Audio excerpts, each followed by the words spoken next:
Now.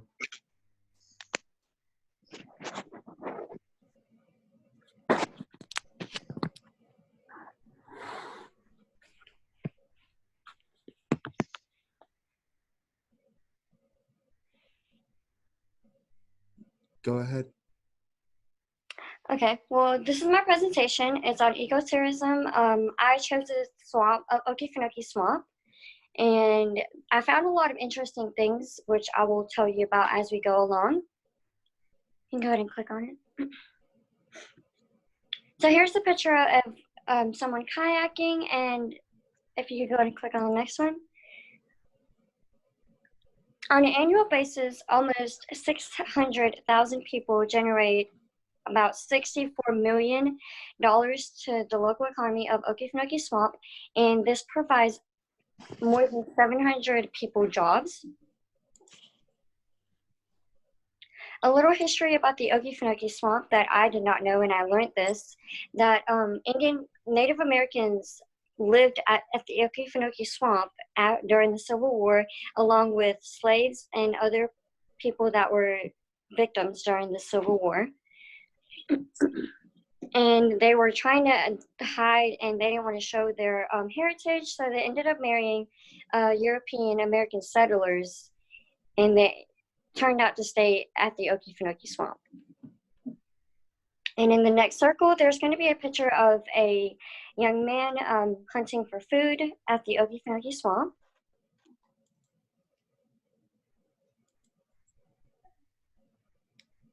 And here I'm going to talk about the local economy, not much, but just a little information about the honey plants.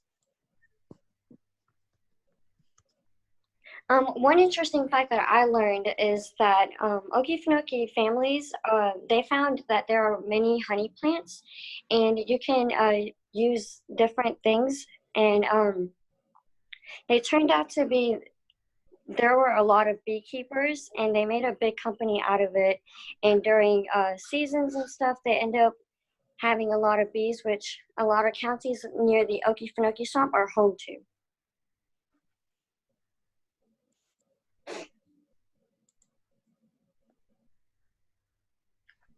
What is my carbon footprint, and was I surprised? Was it less or more than I expected? Honestly, I was a little surprised because I didn't think I used this much energy in a year. In 1 year, I used almost 26 tons of CO2 per year, and that was my total carbon footprint. On average, everyone else's is about 31 tons. Mine is 16% less than theirs, but I was so surprised that I used that much. And when you click the next one, I will talk a little about transportation, trash, factories, gas, and air travel.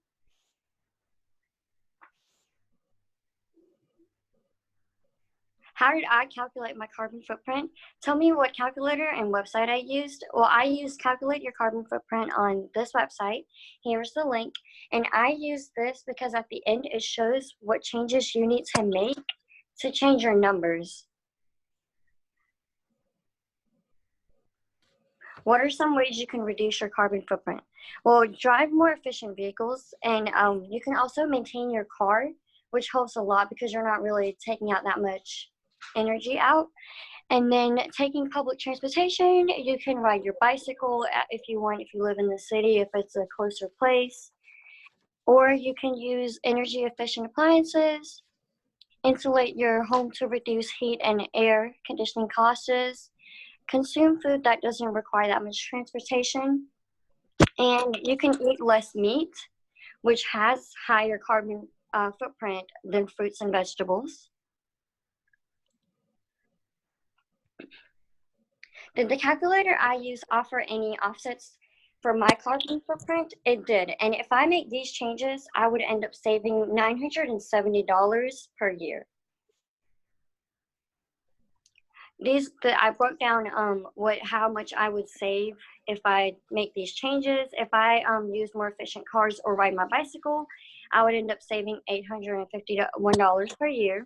If I reduce air travel, I save $37. Use cold water to wash my clothes, I'll save $60. Turn off lights and not forget to turn them off, I'll save $29. Going organic doesn't really save you money, but I guess it is a healthier way of living because you're eating natural products and not really products that are sprayed by stuff and etc. And then planting trees will save you $50.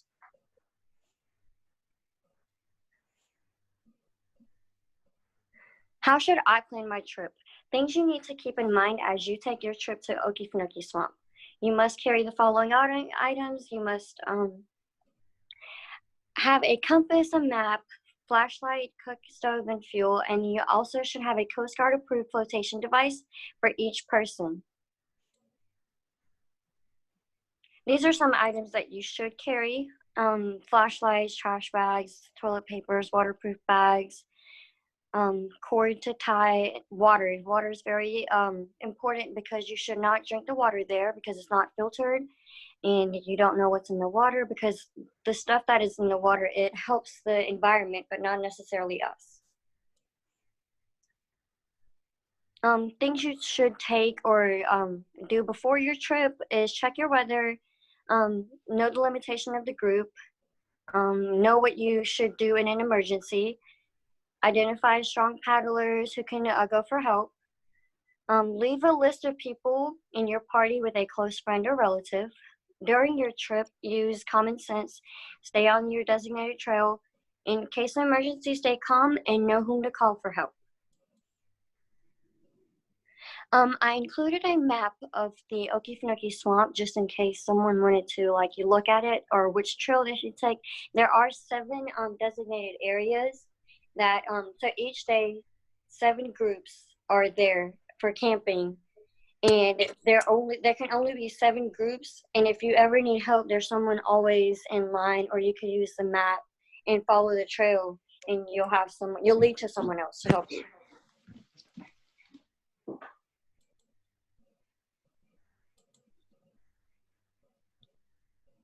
I hope you visit the Okefenokee Swamp.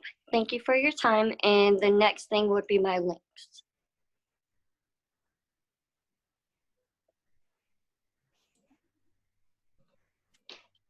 So, what life cycle stage is it in? It is that, well, as of right now, because of the coronavirus, I included that in my essay, but they're in the I struggle saying this word, but I can spell it out. It's a CON. Conservation? Yes. Consolidation. Sorry. Because everyone is struggling because of the coronavirus, and they're not really having any businesses, so it's really going down. Why was none of that included in your presentation, though? I thought it was second on part. here. No, if you watched Mercedes' presentation, it was a pretty good lead into what to do. Did you talk? You didn't talk about the stakeholders at all either. Can you mention that for us, please? Yes.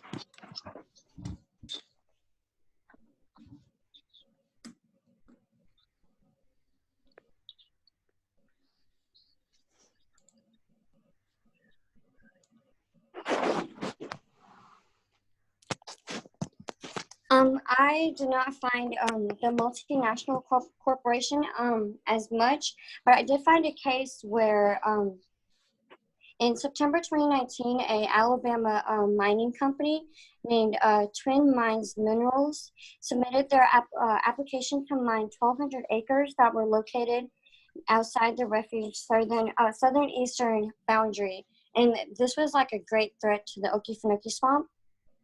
And 20 years ago, DuPont attempted to establish the similar mine on the edge of the refuge.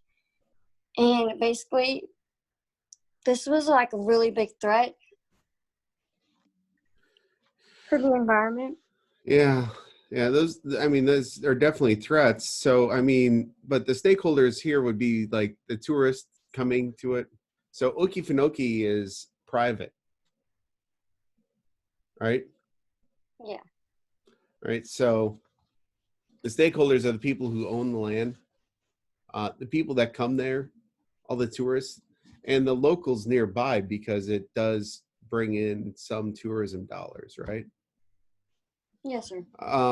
It's not a multinational corporation, so that doesn't really count as much. There might be some hotels or restaurants that benefit from them a little bit, but all right.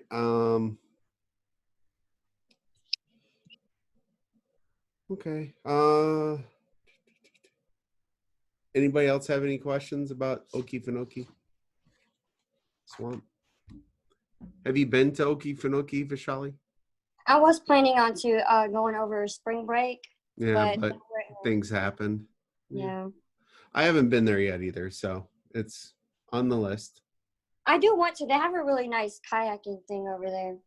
Yeah, just Google Okefenokee gator feeding frenzy, and you might question the kayaking, but it's okay. Thank you so much, Vaishali. I appreciate your time. Thank you. All right. All right. It's now time for Romney's ecotourism project. Let's go ahead, All right. please. So yeah, you already did that part. That's my ecotourism project. You can go to the next one. So I decided to pick Boca Raton, Florida. Boca Raton is known as the like America's laziest city. It's a very much of like a retirement type lifestyle, laid back. People who are gonna want to go to this place are looking for like a more of a luxurious vacation, whereas someone like me is looking to spend less money, you know, whatever's cheapest. But people here are usually going to come and spend money, and they want, you know, nice things. They want to be in a developed place. They want to be in a nice hotel. Those are usually the people that Boca Raton attracts. You can go to the next one. So I believe Boca Raton is in the consolidation stage because it is mostly overrun by the tourism industry, and it relies greatly on the tourism industry in order to thrive. Some of the buildings are becoming a little, you know, just a little bit outdated, but they're still in, you know, great condition. It's a very developed area. The people who like the consolidation stage, like I guess its audience, people who are attracted to places in the consolidation stage fit right along with what I said earlier. Vacationers are usually going to want a predictable and laid back visit. They're kind of at the point where if they grow anymore, they're going to have to compromise with like the natural aspect and the beautiful sceneries and stuff like that. So that's why I put them in the consolidation stage. You can go to the next one. So I started off by talking about the locals. The locals in Boca Raton are, so I've actually been in a lot of the actual people who are doing the working there are usually like a Latino race or ethnicity. I'm not really sure. And then the other people who live there are usually like retired people who are just living out the rest of their days casually, living life. But what I was going to say about the locals is, you know, they survive off of Boca Raton's economy. Those who fall behind during the development stage tend to go out of business, and they tend to start disliking tourism just because of the fact that they didn't catch up with times before the consolidation stage, and now they're kind of behind. So it just turns them off to tourism in general. And they also have to live in the conditions left by tourists. So the locals who live there, like they're there every day. They don't get to just come visit and leave. So whatever conditions that tourists leave Boca Raton in, like they have to fix that. I had read where a whole bunch of like locals, wealthy locals, got together, and they get together every year and throw stakeholders nonprofit or whatever. They get together and just raise money for Boca. Let's see. I think that's all on that one. You can go to the next one. The next stakeholders I was going to talk about is the tourists. Tourists, they usually only see the most beautiful parts of the area. They're worried about the attractions. They're worried about, what's the cheapest hotel I can get here, or like the deal, or, they're not really worried about the scenery or the people who live there or the local economy. But they are also critical to the success of local businesses. Like locals depend on them for, their money. They depend on them to come to that place in order for them to survive. Tourists in this area typically have more money to spend than an average traveler. And the tourists that come to Boca are usually older in age. You can go to the next one. Next, I did multinational corporations, which are huge. They're found everywhere. They're chains, hotel chains, food chains, but they're also important to local business too, because they're always watching trends and trying to get ahead. What can they do to stay ahead in the game? Get ahead of competition. But it's weird to think about, but they also rely on locals and tourists, because if they don't have both of those, like their franchise in Boca is not going to succeed. And places like multinational corporations, such as I have on here Shell, the Marriott, all kinds of different things. They usually thrive in the consolidation stage because that city is overrun by tourists and the tourism industry. So that's usually where they thrive, because that's where they make their money. You can go to the next one. All right, so now I'm going to take a turn and go to myself. So I did my carbon footprint. I left the link to the site that I used. Is conservation.org something. I actually used this one because it was the most simple one I could find. A lot of the other ones are very, very intricate, and this one was just, it was a little more my speed. I found out that my carbon footprint is 20.4 tons a year, which is unfathomable for me. Like, that's so crazy. And I need to do better. It gave me options like what I could do to offset. It gave me a lot of things I could do to offset, but one of them that stood out was it says it takes 286 trees to offset this annual footprint. And that is, wow. I couldn't imagine planting 286 trees. You can go to the next one. So it gave me a lot of options on how I can improve. It compares me to where the U.S. average is of how many trees I kill, I guess. Sounds awful. It gave me a lot of different options to improve my fuel.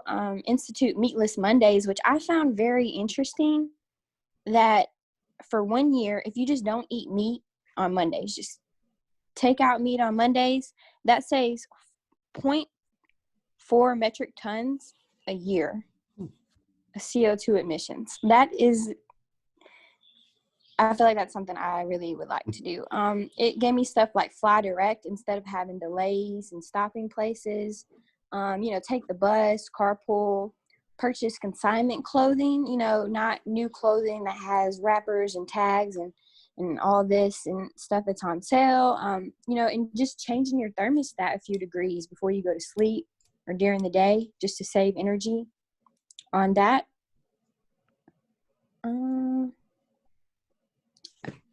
And I think that's your last slide. Yeah. I had a question. So you picked Boca Raton, which is fine. How How is it a ecotourism spot? What made you choose this location? Well, I haven't been a lot of places, and I don't know. I just decided to choose Boca. I feel like ecotourism can be like seen in every location. Mm-hmm. I guess it's not just the locations you think about, like that we talk about, that are kind of like not as populated, I guess. Yeah. But I feel like sustainability is still important in places like Boca, even though they're doing good right now, you know. Yeah. What do you think can be done, or what did you notice that is being done to enhance the sustainability for Boca? Yeah, so they're doing a lot more education, Mm-hmm. teaching locals on why, why they should take care of Boca Raton, why they should come and spend money on things like that. I had read an article where they're trying to promote like smaller businesses and stuff, because as I was talking about, multinational businesses are coming in, like chains are coming in and just blowing small businesses out of the water. Yeah. So they had a few regulations that they're trying to help Mm-hmm. people who own smaller places still stay in business. Yeah. So Okay. Interesting. Dalton, did you have anything? Oh, no, I'm good. Yeah. That was good, Romney. Go, Romney. Yeah. appreciate it, Yeah. just You did good. All right, Dalton, your turn. Take it over. Okay, so I did my project on Okefenokee, our Mhm. local national wildlife refuge. It's located right down the road, just south of Waycross, near the Valdosta area. A little bit of history, backstory of the land. It was initially a Creek Indian hunting ground for much of the colonial period into the 1800s. It began being settled, and the Native Americans were forcibly removed. Um, the swamp was passed through by several railroads, by logging companies, and just businesses. They would just plow right through the land, put railroads, go right through it. Eventually, Georgia, the state government, sold the sold the property to a canal company, which failed, and then sold the property to the Hebbard Lumber Company in 1901. And they are the ones, when you visit the property, they take you on like railroad tours to see like the decaying railroads and stuff that's there. Though they are the ones that built the majority of those railroads, because they were chopping down trees very heavily, trying to get as much wood as they could. And that's a picture to the right of that lumber company. Eventually, the federal government bought the property back, and Franklin Roosevelt designated it a wildlife refuge in 1937. So some facts about it. The Okefenokee Swamp is America's largest wetland with over 438,000 acres of biodiversity that can't be found anywhere else in the world. It has over 600 plant species and hundreds of animal species as well.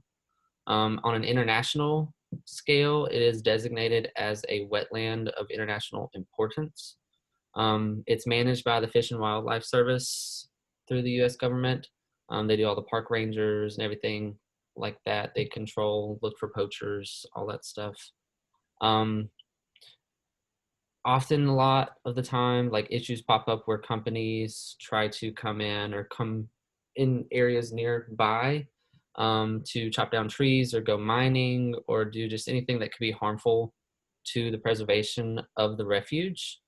So there's a lot of controversy sometimes, and even right now there's like a Twin Pines mining company that bought over 1,000 acres, and they're trying to mine like salt or like sand from right next to it, which could pollute the waters.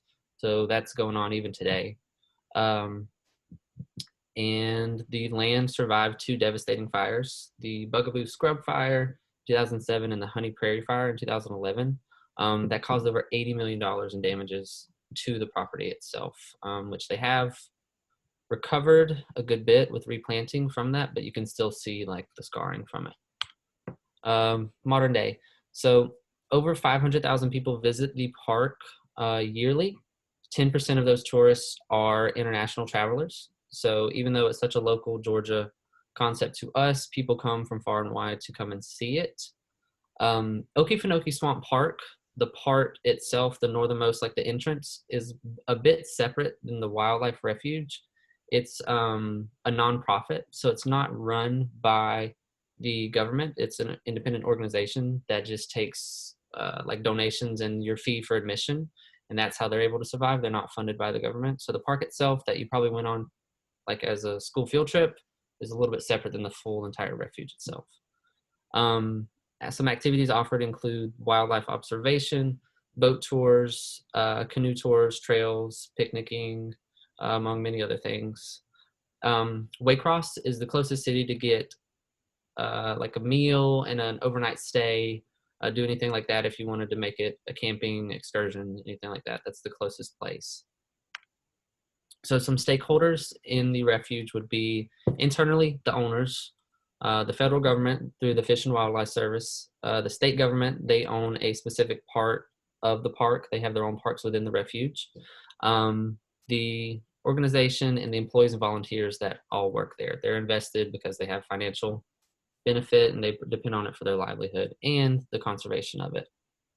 Some external stakeholders would be the surrounding communities, all the businesses, restaurants, hotels, everything that are propped up by the tourism to Okefenokee, especially Charlton, Clinch, and Ware counties, and the visitors themselves, those that visit and get an education by going there. So the stage of development, I would say it's in the developmental stage of its destination life cycle.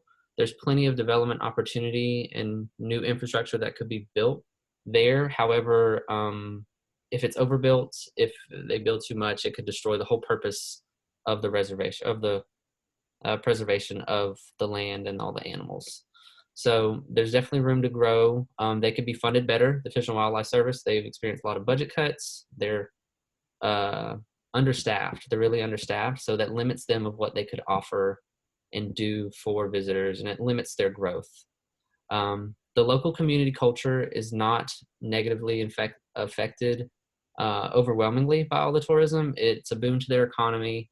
Plus the visitors that go there they leave with an education and different perspective about wildlife once they do. The economic impact, over $88 million is generated in local revenue for the surrounding region. The refuge directly employs a full-time staff of 20 people with many more volunteers. And I read in a report on the Fish and Wildlife Service.gov that the optimal staffing for the refuge is 130 people. That includes like firefighters on hand, people on standby to like, if there's any crisis or anything like that. But sadly, only 20 people are full-time employed. So that just shows how much they're limited in what they could do. In 2019, it contributed to the creation of over 1,000 local jobs and helped support over 66 businesses like hotels, restaurants, camping sites, among many others in the surrounding areas. The environmental impact and carbon footprint. So the whole purpose of the Okefenokee Wildlife Refuge is to promote the conservation of wildlife and function as a breeding ground for the species that live there. So obviously that's a very good approach, very good for the environment if you create a safe space for wild animals to do their thing. Like alligators, birds, fish, and so many more are offered protection from poachers. So it's limited human interaction and the toll that they could take. So it gives them an opportunity to thrive. The general public is much more educated after leaving the park about restoration efforts than when they go in. So they make a concerted effort to give lectures and tutorials of why what they're doing is good for the environment. The only downside I found, so I use the same tool that I used for my personal carbon footprint to try to determine their carbon footprint as well. I did it by doing their number of visitors that they have, which is 500,000 a year, and just dividing it by 365 to get like 1,300 visitors a day, and trying to figure out their mileage and travel. And I got to a number about, which is probably less than what it should be because I don't know what they pay for electricity and everything there. But 9,555.7 tons of CO2 emissions just by operating the park. So is it a necessary evil to operate the park and make people aware, but also at the same time, you're polluting the environment? They don't put any limits on the number of visitors. I'm sure like in a specific area or on a boat or certain things like that, they do, but like that are admitted to the park, there's no limit. It hasn't reached peak capacity. So switching gears, my carbon footprint, I calculate it using conservation.org. Their website was the easiest for me, I thought, the most straightforward.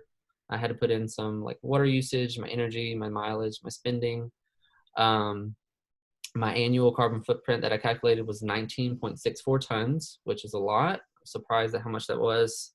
The global average, it told me, was 4 tons, and the US is over 16. So I'm a little bit above average in both respects, which is not great. It says the website said I could reduce it by using public transportation, clean energy like solar and wind power, recycling, among other things. Now, the global average, the reason why it's so low in part is when you take like the lesser developed countries where maybe not everybody has a vehicle and everything else. Right. And in the US, like there's also a lot of homeless, I hate to say it, but that use a very small carbon footprint, which is nearly impossible to like set your standard to. But yeah, it's important to see what you can do, but don't beat yourself up for. It's just wild. Yeah, it's always shocking when you go, oh. Yeah, that's a lot. I thought it was cool because they offer, like, you can pay $20 a month to them. So, I mean, it's a lot per year. It's like my gym memberships, which I don't go to. So I don't know if I could, like, if I should pay this and cancel my Planet Fitness instead. But you can pay $20 a month and they'll plant those trees that'll offset your carbon costs. So it makes me feel better. I mean, yeah, it's kind of like just giving money to pay for your sins. Basically, the Catholic Church. Yeah. Okay. So, in the last slide, these are my sources, all the websites that I used. And that is that. Okay.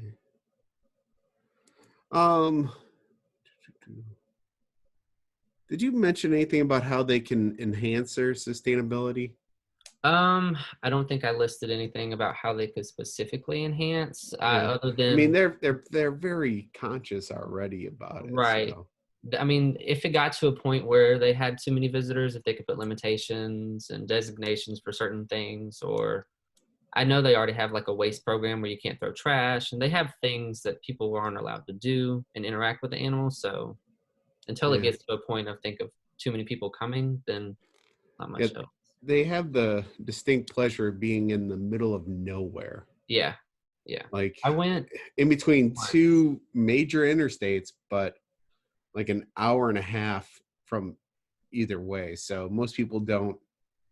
I mean, you really, it's a magnet destination. You're not just gonna go there just because you're driving by it. Typically. Yeah, I went with my third grade school field trip. I believe that was the only time I've ever been. Okay. Nice.